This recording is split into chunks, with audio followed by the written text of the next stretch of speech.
بص الحركة دي بص اللقطة دي، حتى بص الحركة دي، بص اللقطة دي. زي ما اتفقت ما بضيعش وقت الجد جد، الكلمة مني عهد. السلام عليكم. ومع سلسلة وصفات رمضان هنعمل النهاردة قمر الدين. كل الكمية ديت هنعملها من كيلو جزر، ولا مشمشاية واحدة، والطعم خرافة. مش ممكن ابدا تقولي ان ده مش مشمش. حرام الفلوس اللي بندفعها بره. طيب قلبي، اول خطوة هنحط الجزر على النار. تقدري تبشريه، تقطعيه قطع، تقطعيه كده صغير خالص زي ما انا عاملة، اللي يعجبك. كل كيلو جزر هيتحط له نص كيلو سكر. احنا دلوقتي انا هعمل كيلو جزر، هحط له نص كيلو سكر.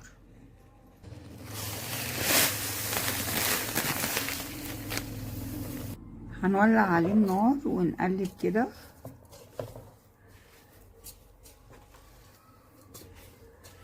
بالشكل ده. هحط دلوقتي ربع معلقة ملح ليمون، ربع معلقة ملح ليمون، لاني هحط تاني نص معلقة ملح ليمون في الاخر عشان تديني الطعم والمزازة. انا دلوقتي وهو لسه كده هيبتدي يشتغل مع بعضه، هحط له ربع معلقة ملح ليمون بالشكل ده واقلبها. بدأ يغلي معانا. هنا في خطوة مهمة، هنبتدي نحط معلقة جلوكوز. ده بيتباع عند العطار، بيبقى كده زي ما انتم شايفين. لو مش متواجد هنحط معلقة عسل نحل، عسل ابيض، ماشي. وبرضو نقلب وهنسيبه بقى لما يشرب السوائل بتاعته دي كلها خالص ويستوي معانا، ونشوف الخطوة اللي بعد كده. حبايب قلبي، بعد ما احنا شايفين كده ما بقاش فيها سوائل خالص، هنبتدي نحاول نضربها بالهاند بلندر او في الخلاط او في الكبة زي ما يعجبك. هحاول اضربها وارجع لكم.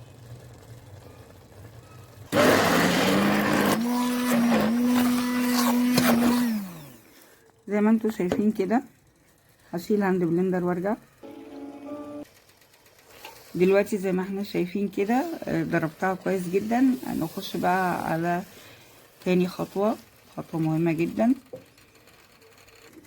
معلقة ونص نشا، نحط عليهم معلقة ونص جيلاتين، ونضيف لهم حوالي نص كوباية مية، يفضل تكون سخنة، واقلب كويس جدا. وهنرجع نضيفها على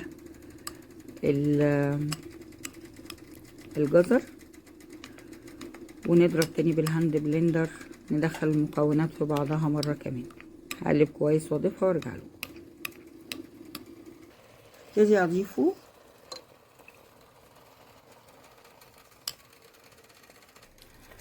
ضفته، هقلبه كده تقليبه وارجع اضربه مرة كمان بالهاند بلندر، واسيبه بقى لما اجي اشيله بالمعلقة ما ينزلش كده، يسيب لي علامة في المعلقة. خلاص، يبقى احنا هنضربه دلوقتي ضربة بالهاند بلندر، ونسيبه على نار هادية خالص لحد لما اجي اشيله كده انزله الاقي المعلقة متغطية.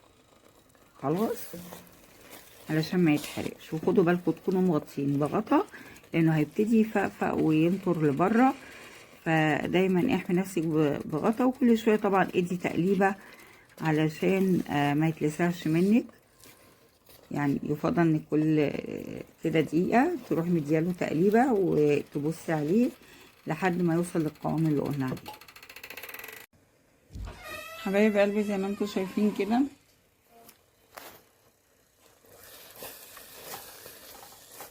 خلاص اتعمل على الاخر. بننزله اهو، بصوا بينزل بصعوبة جدا جدا. هو ده القوام اللي انا عايزاه، وهو ده. نقفل بقى عليه.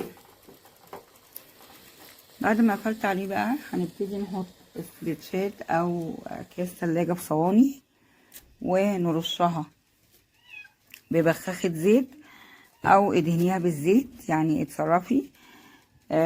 الصواني كلها، وهنبتدي نفرده راق خفيف جدا جدا على في الصينية او في الصاج على حسب هتحطي فيه. انا عايزاه راق بسيط، فهنحط كده ونفرد راق بسيط خالص. حبايب قلبي، كان لازم نحط نص معلقه ملح ليمون في الاخر، بس انا خلاص فردته زي ما انتم شايفين في الصواني، فانا هرشه كده عشان ده اللي يديله المزازه بتاعت ايه، قمر الدين. ما تنسوش انتوا بقى تحطوه فيه او ترشوه كده زي. هنعمل ايه؟ هنحطه في حته فيها تهويه جيده لمده يومين او 3 لحد ما يجف خالص، وهوريكم يكون عامل ازاي ان شاء الله. هرش عليه ملح الليمون واقوم احطه واغطيه بحاجه تكون مخرمه، يعني انا عندي مثلا دي بغطي بيها. فانتوا شوفوا حاجه زي كده، لو هيكون بره الشباك، لو جوه راعي برضو انه ما يطلوش اي حشرات او حاجه زي كده طايره او مش طايره. هشوفكم بقى ان شاء الله لما يجف خالص. حبايب قلبي، يلا بينا نشوف بقى ايه الدنيا.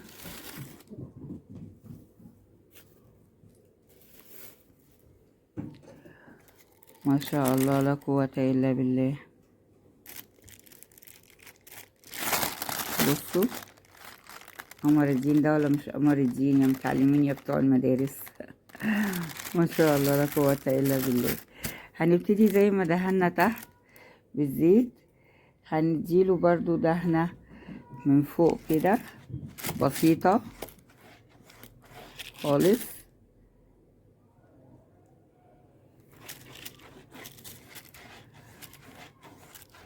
هدهنه وارجع لكم. بعد ما دهنا الوش كده حاجة بسيطة خالص خالص خالص، نقطة زيت كده مشيناها على الوش، هنبتدي نقطعه مع بعض. انا عايزة مثلا اعملها 2، هعملها 2 ولا اعملها 3؟ انا هعملها 3، انتوا اعملوا الحجم اللي يعجبكم. بالشكل ده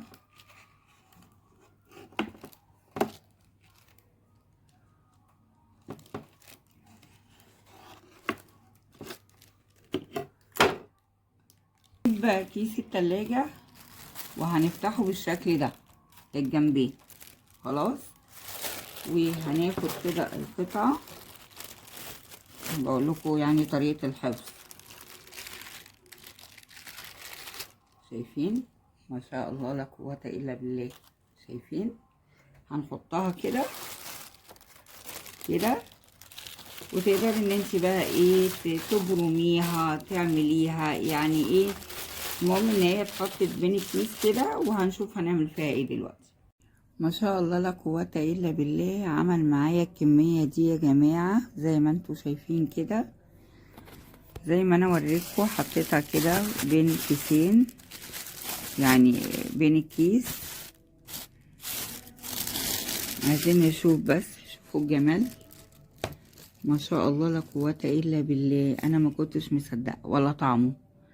البنات ما شاء الله على فكرة كلوا نص حتة يعني. فما شاء الله لا قوة الا بالله. تحفة طريقة حفظه. وعايزين نعمل مع بعض ان شاء الله قمر الدين. الفيديو الجاي هيكون فيديو نعمل مع بعض قمر الدين، يعني ارتقب ان احنا نعمل منه قمر الدين، واقول لكم ان شاء الله رأيي فيه، لان كده الفيديو هيبقى طويل قوي زيادة عن اللزوم. فان شاء الله باذن الله انا هعمل لكم قمر الدين واقول لكم رايي فيه بمنتهى الصراحه. هو طعمه كده بجد بجد فلوسنا تعتبر كده حرام لو احنا دفعنا في اللي بره. اللي بره اوحش منه، عايزه اقول لكم انه بجد. وبصوا لونه، تحسوا ان هو قمر الدين سبحان الله، تحسوا ان هو مشمش، والطعم طالع بسبب ملح الليمون اداله المزازه كده كاني باكل مشمش. ما شاء الله لا قوه الا بالله. وهيبقى في قمر الدين تحفه تحفه. فان شاء الله هعمل لكم فيديو قمر الدين. وبجد حرام يا جماعه تحطوا فلوسكم في اي قمر الدين. بقت اللفه دلوقتي ب100 وب100 وشويه، حرام بجد بجد. شوفوا احنا ما كلفناش، يعني يعتبر ما كلفناش 30 جنيه كله على بعض. حبايب قلبي بقى طريقة حفظها، بنبرم الرول زي ما انتوا شايفين، عشان كده انا حطيته بين الكيس عشان لما ابرمه، وهتدخلوه في كيس وتحطوه في الفريزر وتاخدوا منه لفة لفة. اظن ما فيش اسهل من كده، وبألف هنا وشفا، وهتدعولي كتير على الوصفة ديت حصرية عندي. وانتظروني في كل جديد واقتصادي وعلى قد الايد مع قناتكم على قد الايد، والذ الوصفات مع أستاذة هاجر.